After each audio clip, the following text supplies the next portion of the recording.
Hey, what's up guys? It's Jsmith Gaming here. Hope you guys are having a great day. In today's video, I'm going to be reviewing how I had my biggest fail yet so far in my Clash of Clans career. I actually ended up blowing it for my team in the 5v5 tournament that we were participating in, and this one hurt a lot. I hate to see it, but I am on the receiving end of my own replay analysis this time. So that's what we're doing today. I'm going to be showing you my original plan of what I planned on doing and how I messed everything up. So stay tuned for that. Please leave a like and subscribe if you guys enjoyed the video, and stay tuned for more content. Let's get into it.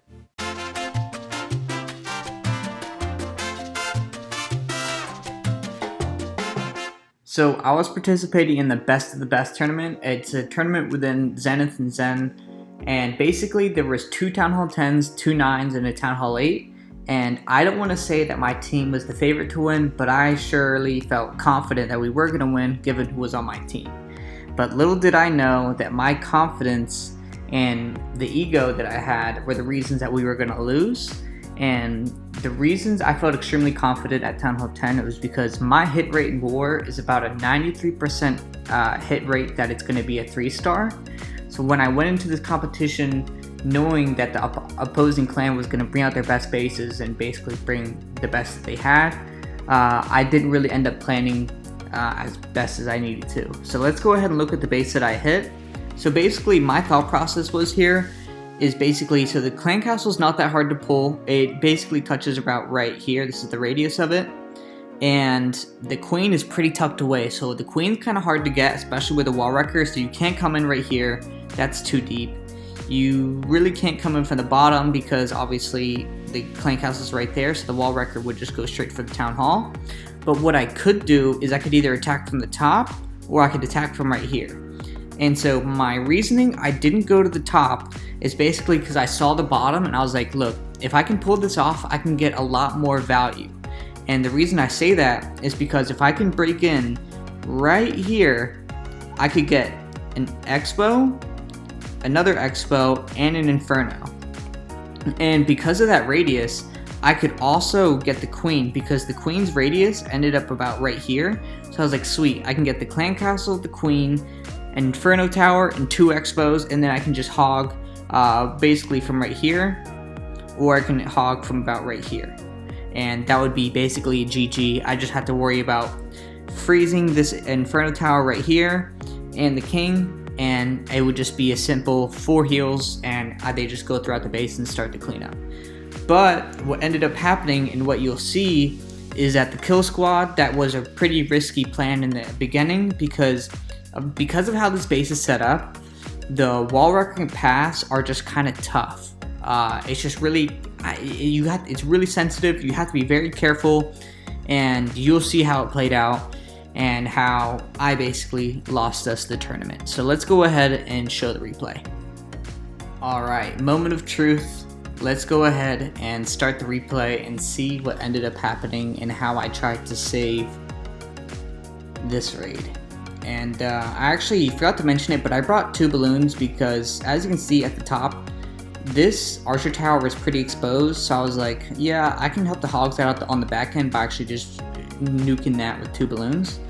So let's go ahead and start this replay. So I started out with a baby dragon on the bottom to start the funnel, and I had 2 golems. Now I put a wizard on the top to funnel for that side and just basically start creating the funnel at this point. And what you're about to see is, this is where everything went wrong. Right here. Literally right here is where the raid went completely south.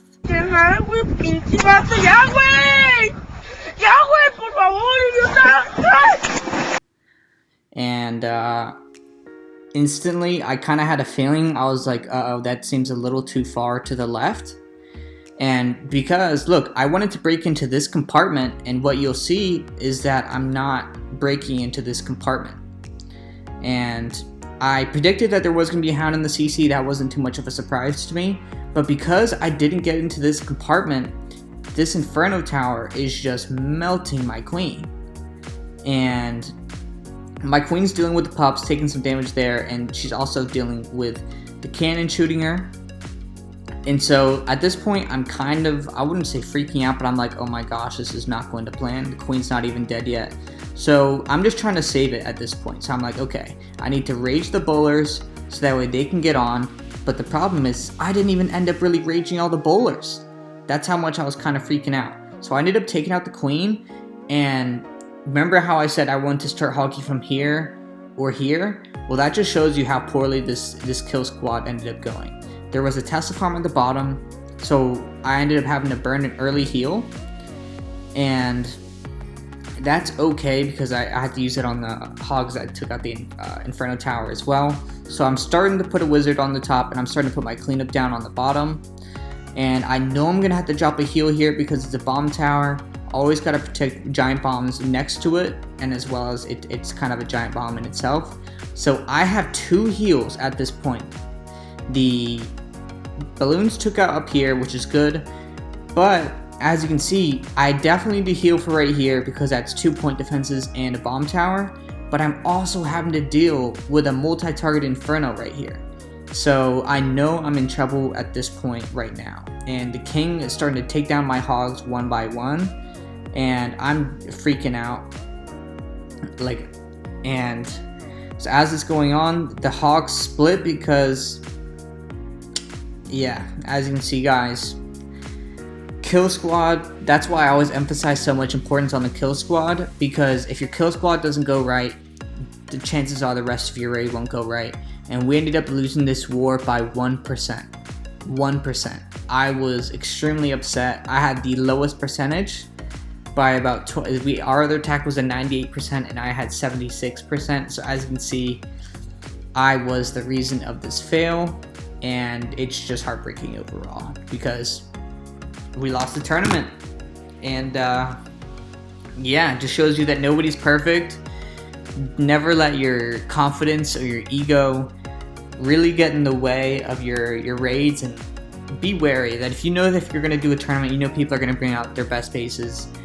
So what we can do right now is actually look at a raid that was actually very successful. Dragunov, the god, he's a killer. This dude's hit rate is ridiculous, and he's a great teacher and overall just a great guy. So he's going to go ahead and crush this base. So we'll go ahead and watch this, and then we'll kind of wrap up the video. I just wanted to show you guys in this video that no one is perfect, and that even I fail sometimes, man. Never let your confidence or your ego get in the way of your success. So he's gonna absolutely crush this base, and holy cow, this dude's a monster. So he's absolutely crushing it. Good cleanup down already, and he has a swag, freeze, and a heal. Like, come on. Absolutely crushes the base. This base didn't end up having Infernos, but that's okay. Seriously, awesome raid. Just wanted to show you guys this replay. Hope you guys enjoyed the video. Please leave a like and subscribe if you learned something. And if you actually enjoyed watching me fail, please leave a like on that as well. So, catch you guys.